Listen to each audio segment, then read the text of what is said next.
आज से शुरू हो रही है वो साधना जो दिखती नहीं पर हर संकट को हरती है। गुप्त नवरात्रि की शुरुआत आज से हो गई है। जहां शारदीय और वासंती नवरात्र में मां दुर्गा का उत्सव धूमधाम से मनाया जाता है, वहीं गुप्त नवरात्र एकांत में की जाने वाली साधना का पर्व है। शक्ति की मौन उपासना, आत्मबल का जागरण। ये वो नवरात्रि है जहां दिखावे नहीं होते, जहां कोई ढोल नहीं बजते, पर अंतरात्मा में शक्ति की लहरें जरूर उठती हैं। मान्यता है कि इस काल में की गई मां दुर्गा की आराधना से न केवल भौतिक संकट दूर होते हैं, बल्कि साधक को आत्मिक बल और अद्भुत तेज भी प्राप्त होता है। गुप्त नवरात्र साधकों के लिए विशेष होता है। ये समय तांत्रिक क्रियाओं से लेकर मौन जप, हवन, कुंड साधना और योग साधना के लिए अत्यंत शुभ माना गया है।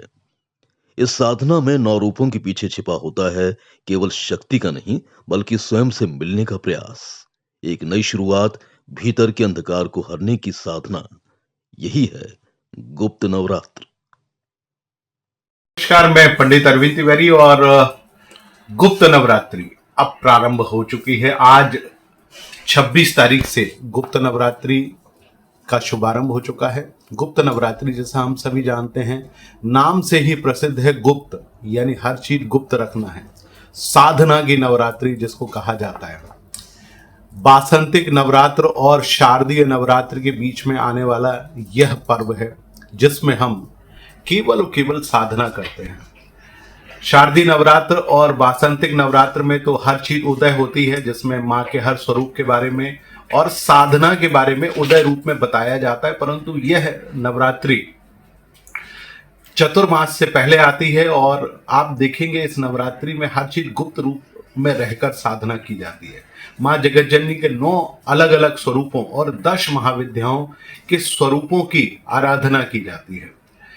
इस नवरात्रि में जो भी भक्त माँ की थोड़ी बहुत भी साधना कर लेते हैं, उनके जीवन से हर प्रकार के कष्टों का निवारण हो जाता है, किसी भी प्रकार के कष्ट क्यों ना हो।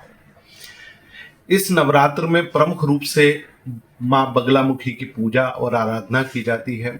माँ बगलामुखी के 2 प्रसिद्ध मंदिर मध्य प्रदेश में स्थित हैं। दतिया में माँ पीताम्बरा, माँ बगलामुखी विराजमान हैं।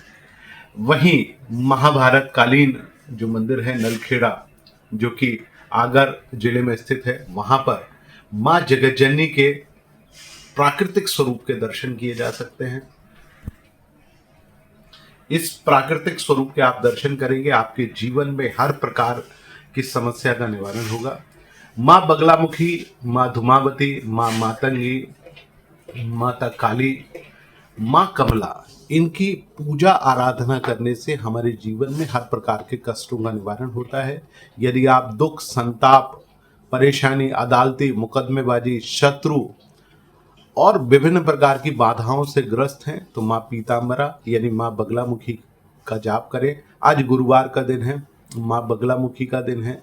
आज के दिन आप यदि दोपहर 12 से 1:30 या 1:30 बजे से 3 बजे के बीच में भी माँ जगतजननी की पूजा आराधना शुरू करते हैं, या सायंकालीन, चूंकि गुप्त नवरात्रि में जो भी साधना होती है वो सायं 7 बजे से प्रातः 4 बजे के बीच में होती है।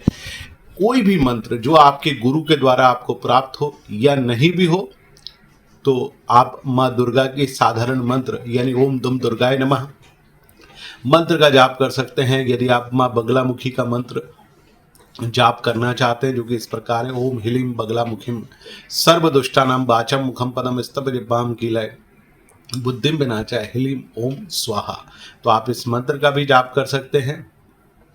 आप माता काली के भी स्वरूप का जाप कर सकते हैं, माँ धूमावती के स्वरूप का जाप कर सकते हैं। धूमावती का मंत्र कुछ इस प्रकार से है, ओम धूम धूमावत्ये स्वाहा। लेकिन धूमावती का मंत्र आप बिना गुरु की दीक्षा के मत पढ़िएगा, क्योंकि माँ बहुत ही कठोर स्वरूप में है। हालांकि माँ तो माँ है, माँ कभी किसी से नाराज नहीं होती। इन 9 दिनों में माँ जगतजननी के 10 स्वरूपों का ध्यान करें। उनका रोज प्रातः काल से लेकर रात्रि काल में ध्यान, जाप, मंत्र और हवन इत्यादि आप करते हैं, तो आपके जीवन के सारे कष्टों का बहुत आसानी से निवारण होगा। जय माता की।